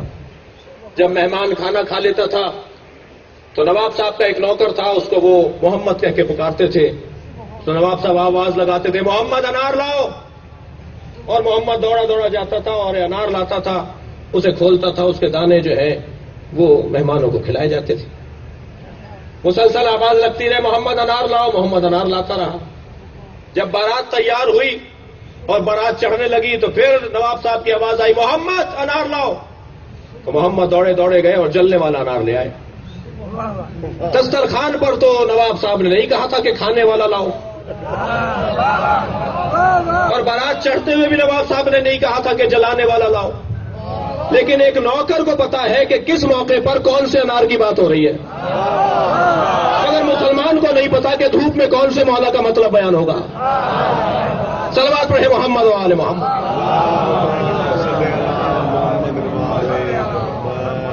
نہیں عزیزان گرامی، مولا اولا بالتصرف، ہماری جانوں پر ہم سے زیادہ علی کو حق ہے، ہماری جانوں پر، ہمارے مال پر، ہماری اولاد پر ہم سے زیادہ میرے مولا علی کو حق ہے۔ اگر آج علی کہہ دیں، یعنی علی کہہ دیں، یعنی امام وقت کہہ دیں کہ اپنا مکان خالی کرو اور فلاں ہمارے شیعہ کو اس میں بسنے دو، تو میں اگر چوں بھی نہ کہوں تو شیعہ ہوں۔ مولا کہے یہ گاڑی کی چابی ہمیں دو اور کسی بھی روڈ چلتے ہوئے کو کہے کہ یہ تمہاری، اور میرے پاس ذہن میں بال برابر بھی اعتراض نہ آئے، تب تو شیعہ ہوں۔ مولا مانگ رہے ہیں، مولا کا ہمارے اوپر ہم سے زیادہ حق ہے۔ بس ولایت کا مطلب یہی ہے کہ جب میں اپنے اوپر اپنے مولا کو اولویت دے دوں، حق دے دوں، تو یہی مولائیت ہے۔ عزیزو، یہ 7 دن سے زیادہ کسی کو پریشان نہیں رکھتے، 7 دن سے زیادہ آزماتے نہیں ہیں۔ غلطیاں کرنے والے تو زیادہ مشکل میں رہتے ہیں، لیکن جس نے غلطی نہ کی ہو، آزمائش یہ 7 دن سے نہیں زیادہ نہیں لیتے۔ جتنے بھی یہاں حاجت مند، پریشان حال، مشکلات کا شکار، اپنے مسائل لے کر اس بارگاہ حیدری میں آئے ہیں، وہ اپنے ذہنوں میں اپنی پریشانیوں کو لائیں، یا اپنے چاہنے والوں کو 7 دن سے زیادہ پریشان نہیں رکھتے۔ کریم گھرانہ ہے۔ علی بن ابی طالب کو اگر واسطہ دیا جائے نبی کا، عجیب داستان ہے۔ کسی نے سوال کیا کہ ہم تو وسیلہ بناتے ہیں نبی کو اللہ کی بارگاہ میں، نبی کس کو وسیلہ بناتے ہیں؟ کہتے ہیں نا اہدنا الصراط المستقیم، نبی کے ذہن میں کون ہوتا ہے؟ نبی بھی تو کہتے ہیں نا اہدنا الصراط المستقیم، وہ کون سے صراط مستقیم کے لیے کہتے ہیں؟ علی کس کے لیے کہتے ہیں؟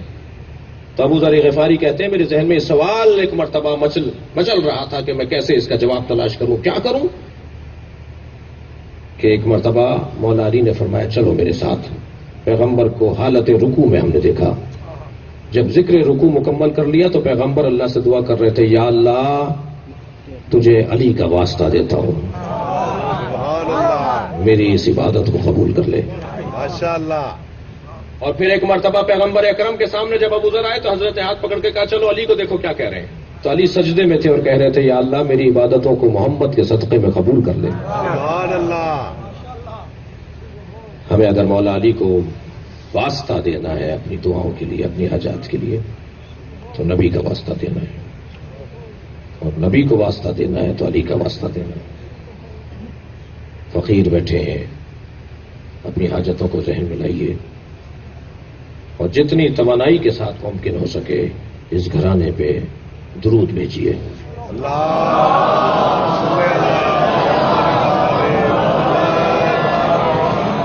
عزیزوں، آخری پیغام اور اس کے بعد میں آپ سے رخصت لوں، اور وہ پیغام یہ ہے کہ جو غدیر میں دیا گیا تھا وہ علی کا علم نہیں تھا،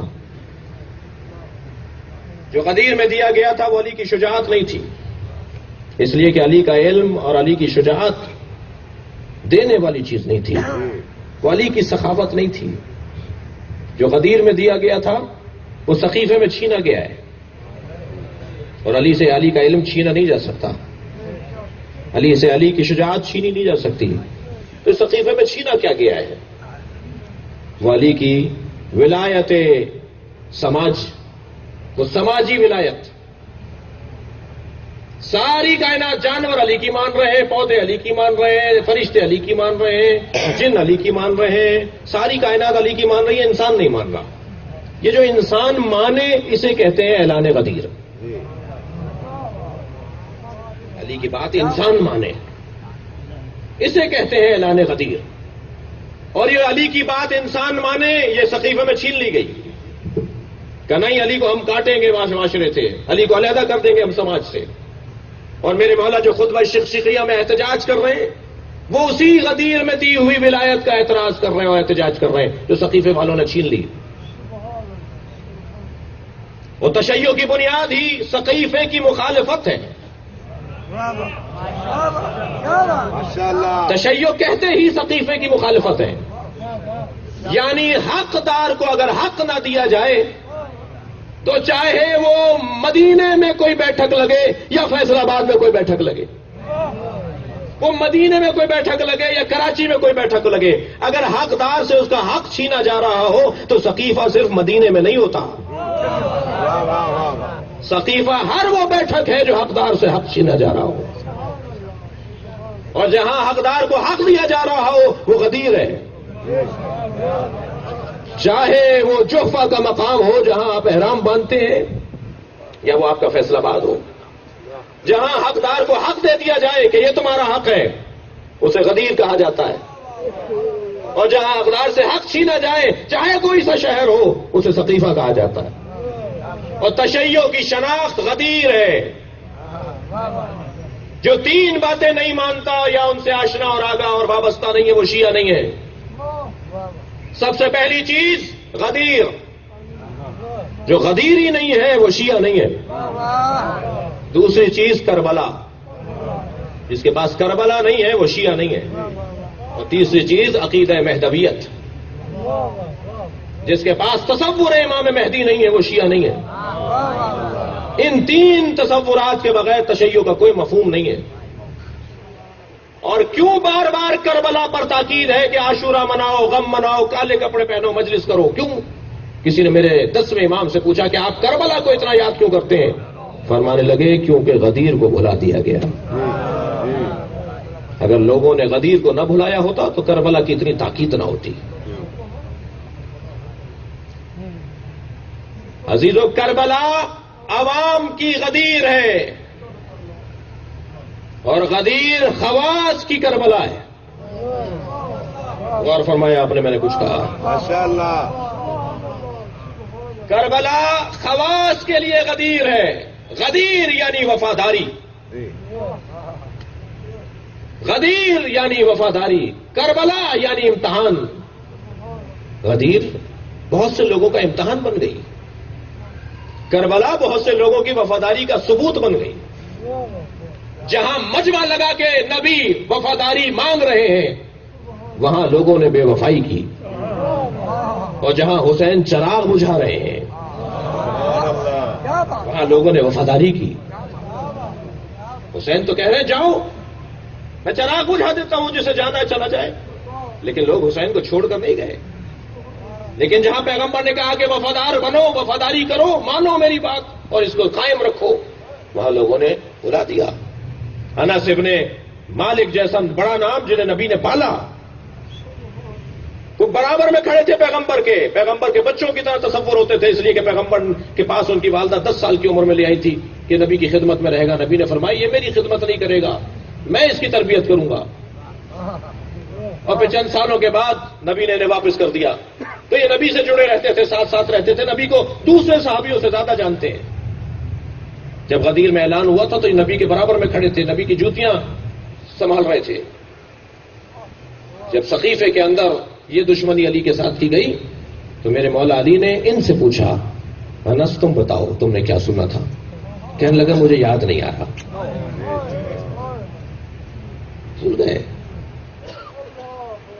عزیزو، دو چیزیں علی کا دشمن بنا دیتی ہیں۔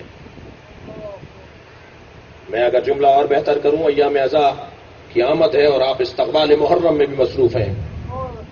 کربلا دو چیزیں بسواتی ہیں، ایک حب دنیا، ایک بغض علی۔ کربلا بپا ہی دو بیماریوں کی وجہ سے ہوتی ہے۔ حب دنیا کی بیماری کربلا بپا کرواتی ہے، بغض علی کی بیماری کربلا بپا کرواتی ہے۔ حب دنیا کا شکار تھے سب لوگ، جنہوں نے بھلا دیا، سب کو پتا تھا۔ میرے مولا پکار پکار کے کہہ رہے ہیں جو میں کہہ رہا ہوں ایسا نہیں کہا پیغمبر نے۔ بہت سے لوگ ہلکی سی گردن لاتے تھے، بہت سے لوگ چہرہ موڑ لیتے تھے، بہت سے لوگ کہتے تھے ہمیں یاد نہیں ہے۔ یہ جو حدیثوں پر پابندی لگائی، 500 حدیثیں تو حضرت عمر نے اپنے ہاتھوں سے چلائی۔ جی 500 حدیثیں حضرت عمر خلیفۃ المسلمین نے اپنے ہاتھوں سے جلائی، اور 80 سال تک پابندی رہی کہ کوئی حدیث بیان کرے گا تو اسے کوڑے مارے جائیں۔ میں کوئی بات اہل سنت کی کتاب سے ہٹ کر نہیں کر رہا، سنی بھائیوں کی کتابوں میں لکھا ہے، تاریخ خلفاء وغیرہ کے اندر 80 سال تک پابندی رہی کہ نبی کی کوئی حدیث بیان نہیں کرے۔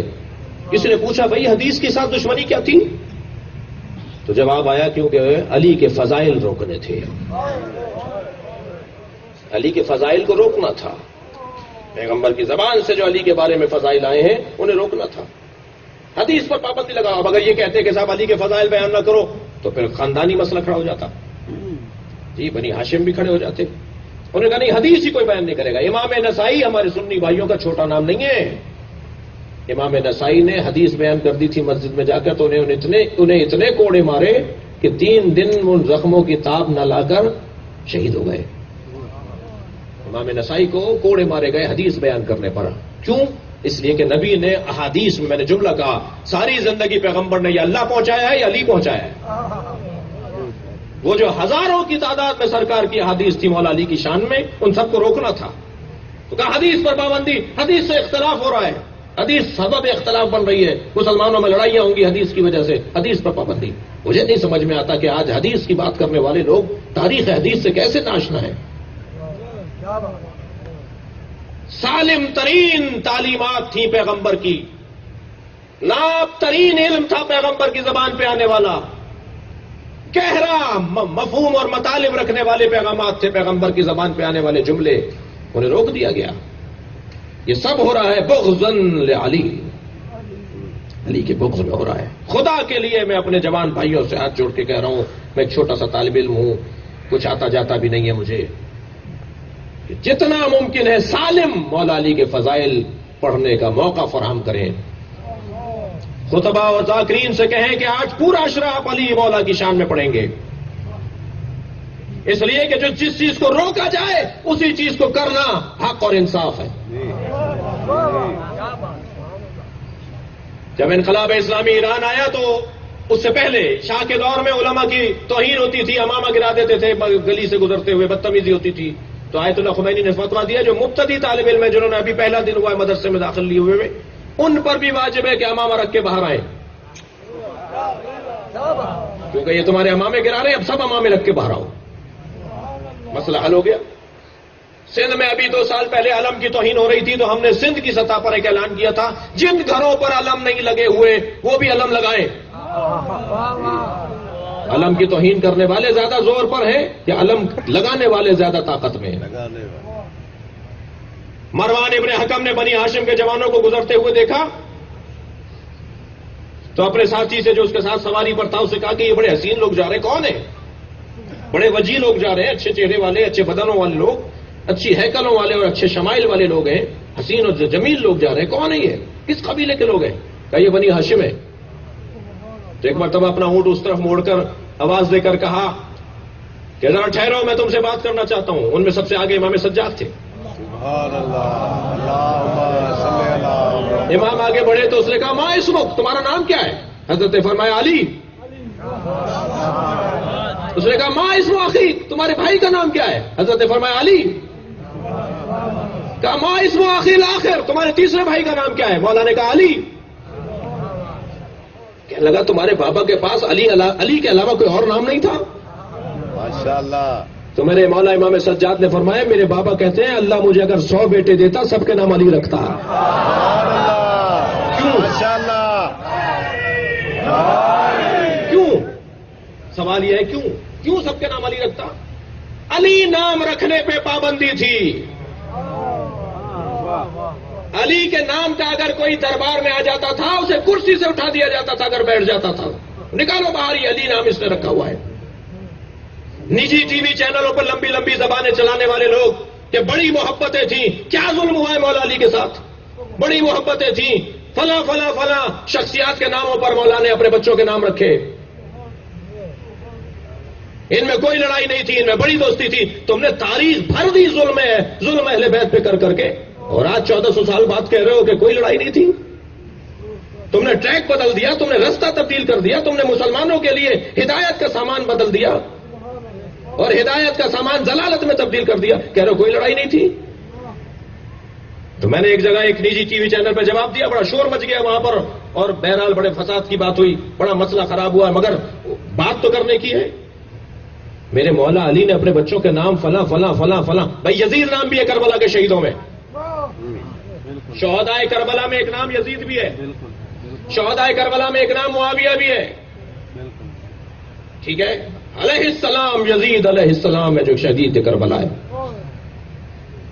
معاویہ علیہ السلام ہے جو شہید کربلا ہے. ہمیں ناموں سے غرض نہیں ہے. اور کر رہے ہیں آپ حضرات کہ فلاں فلاں شخصیات کے ناموں پر علی نے اپنے بچوں کے نام رکھے. تو میں نے ایک موٹی سی بات کی تھی، علی نے فلاں فلاں شخصیات کے ناموں پر اپنے بچوں کے نام رکھے. انہوں نے علی اور حسن حسین نام رکھا. ماشاءاللہ. ماشاءاللہ. کوئی ایک نام تو بتاؤ کہ کس کے بیٹے کا نام حسن تھا، کس کے بیٹے کا نام علی تھا، کس کے بیٹے کا نام حسین تھا. 80 سال تک علی نام رکھنے پہ پابندی تھی. غدیر کا جشن پڑھ رہا ہوں. 80 سال تک حسن حسین نام رکھنے پہ پابندی تھی، فاطمہ نام رکھنے پہ پابندی تھی. اور دور مت جائیے، یہ امارات میں کیا ہو رہا ہے. اگر اب تک کسی بچے کو یہ بات سمجھ میں نہیں آئی کہ ایسا کیوں ہوتا ہوگا، کہاں ہوتا ہوگا، یہ امارات میں کیا ہو رہا ہے، یہ دبئی، ابو ظہبی، شارجہ میں کیا ہو رہا ہے، یہ سعودی عرب میں کیا ہو رہا ہے. جس کا نام بھی اہل بیت سے جڑا ہوا ہوتا ہے اس کو نکال دیا جاتا ہے. تو یہ اب تو سمجھ میں آ رہا ہے نا کہ اتنی مدت کے بعد اتنا بغض ہے. مسلسل ظلم اور زیادتی ہے اس خانوادے کے ساتھ. اس غدیر کے جشن کا ہم سے ایک مطالبہ ہے. آخری جملہ مجھے اجازت دیجیے، اور وہ یہ کہ مولائیت کا مطلب اپنی جانوں پر اپنے مولا کو اولویت دینا. کیا بات. مولائیت کا مطلب یہ ہے جو مولا علی کے کہنے پہ داڑھی نہ رکھ سکتا ہو، جو مولا علی کے کہنے پہ نماز نہ پڑھ سکتا ہو، جو مولا علی کے کہنے پہ روزہ نہ رکھ سکتا ہو، جو مولا علی کے کہنے پہ زکوٰۃ نہ دے سکتا ہو، اسے اپنے بارے میں غور کرنا چاہیے کہ میں کتنا بڑا مولائی ہوں. ہماری جانوں پر ہم سے زیادہ حق ہے. مولا ہماری جانوں پر ہم سے زیادہ حق رکھتے ہیں. اسے کہتے ہیں مولائیت. من کنت مولا فہذا علی المولا. میں جس کا مولا تھا اب علی اس کا مولا ہے. یہ شہادت گہے الفت میں قدم رکھنا ہے. لوگ آسان سمجھتے ہیں مسلمان ہونا. لا الہ الا اللہ کی مصیبت کم تھی جو محمد الرسول اللہ بول دیا؟ محمد رسول اللہ کی وبال جان کم تھی کہ تم نے علی ولی اللہ بھی بول دیا؟ تم نے تو پریشانیاں مول لی ہوئی ہیں، پھر بھی کہتے ہیں کہ کب تک مارے جائیں گے؟ جب تک چھتوں پہ علم لگے ہوئے مارے جائیں گے، جب تک علی ولی اللہ کی صدائیں اذانوں میں آ رہی ہیں مارے جائیں گے، جب تک یا علی مدد بولتے رہیں گے مارے جائیں گے، اور اس مرنے میں تو جو مزہ ہے وہ ہم سے کوئی پوچھے؟ کوئی پشیمان نہیں ہے، ہم تو شکر ادا کرتے ہیں اللہ کا کہ موت بھی آتی ہے تو کالے کپڑوں میں آتی ہے، علم اٹھائے ہوئے آتی ہے، ماتم کرتے ہوئے آتی ہے، فرش عزا پر آتی ہے، جلوس میں آتی ہے۔ ہم جیسی موت پر تو لوگوں کو رشک کرنا چاہیے، جیسی موت اللہ ہمیں دیتا ہے ایسی موت تو کسی کو نصیب نہیں ہوتی۔ جب ہمارا جنازہ گرتا ہے تو ہمارے سامنے عباس کا علم ہوتا ہے، جب ہمارے کسی عزیز کی میت گرتی ہے تو اس کے سر پہ تابوت حسین ہوتا ہے۔ مگر مصیبتیں ہیں، پریشانیاں ہیں، مشکل ہے شیعت بھائی۔ 18 صفتیں بیان کی ہیں تشیعوں کی، جن میں سے ایک دو پر بھی پورا اترنا بڑا کارنامہ ہے۔ تاریخ تشیعوں میں سینکڑوں میں شیعہ ملیں گے، ہزاروں میں شیعہ نہیں ملیں گے، لیکن اللہ کا کرم ہے کہ بی بی شیعوں کی شفاعت کے لیے نہیں ہے، محبوں کی شفاعت کے لیے۔ دیکھیں کتنا پیار ہے اس گھرانے کو ہم سے، جیسے بچے سے پیار کرتے ہیں نا، ایک سمجھدار بچہ ہوتا ہے، محنتی بچہ ہوتا ہے، اور ایک بچہ ذرا نکما ہوتا ہے، مگر بچہ تو بچہ ہے۔ فرمایا فطمت محبیہا من النار، فاطمہ کو فاطمہ اس لیے کہتے ہیں یہ اپنے محبوں کو دوزخ سے بچائیں گی۔ ماشاءاللہ۔ ایک خاتون نے پوچھا بی بی ہم آپ کے شیعہ ہیں؟ حضرت نے فرمایا سارے ہمارے حکموں پر عمل کرتے ہو؟ سارے ہمارے نہیوں پر صرف گریز کرتے ہو؟ کہا نہیں، سارے حکموں پہ عمل نہیں کرتے، سارے نہیوں پر عمل نہیں کرتے، اس سے بچتے نہیں ہیں ہم۔ فرمایا پھر ہمارے شیعہ نہیں ہو، ہمارے محب ہو۔ اور بی بی محبوں کو دوزخ سے بچائیں گی، یہ بی بی کا کرم ہے۔ سلام ہو علی مولا پر، سلام ہو اس گھرانے کی عظمت پر۔ اس بارگاہ میں اور اس محفل کے اختتام پر اپنی سب سے بڑی دعا یہی ہو کہ یا اللہ ہمیں بہتر سے بہتر شیعہ قرار دے۔ یا اللہ تجھے واسطہ ہے اس صاحب تاج حلتا کا، تجھے واسطہ ہے صاحب تاج مولائیت کا، یہ جتنے بھی فقیر بیٹھے ہیں، جتنے بھی حاجت مند، اور سب فقیر ہیں۔ ہمارے ہاں جو مہنگی ترین گاڑی سے اتر کر بھی آیا ہے وہ حسین کے دروازے پہ فقیر ہے، ہم سب فقیر ہیں، کوئی یہاں پر کوئی امیر نہیں ہے، سب امیر حسین کے ہاں ہیں، سب اس فرش پر آئے ہیں تاکہ ہم اپنی فقیری کا اظہار کریں۔ یا اللہ یہ جو حاجات لیے بیٹھے ہیں، یہ جو ہاتھ پھیلائے بیٹھے ہیں، یہ دامن پھیلائے بیٹھے ہیں، پروردگارہ ان کی حاجات شریعہ کو پورا فرما، ان میں جو مریض ہیں انہیں شفا کلی عطا فرما، جو بے روزگار ہیں انہیں روزگار عطا فرما، جو صاحب روزگار ہیں روزگار میں برکت عطا فرما۔ ہمارے ان بہترین حسین پاک دل نوجوانوں کو یا اللہ تقوی عطا فرما، روزگار عطا فرما، تعلیم عطا فرما، ہماری خواتین کو عفت و پاک دامنی عطا فرما، ہمارے علماء کو تقوی و پرہیزگاری عطا فرما، ہماری قوم کو اطاعت و فرما برداری عطا فرما، ہمارے حکمرانوں کو عدل و انصاف کی توفیق عطا فرما، امام زمانہ کے ظہور میں تعجیل فرما، اپنی حاجات کی برابری کے لیے بلند تر صلوات اللہ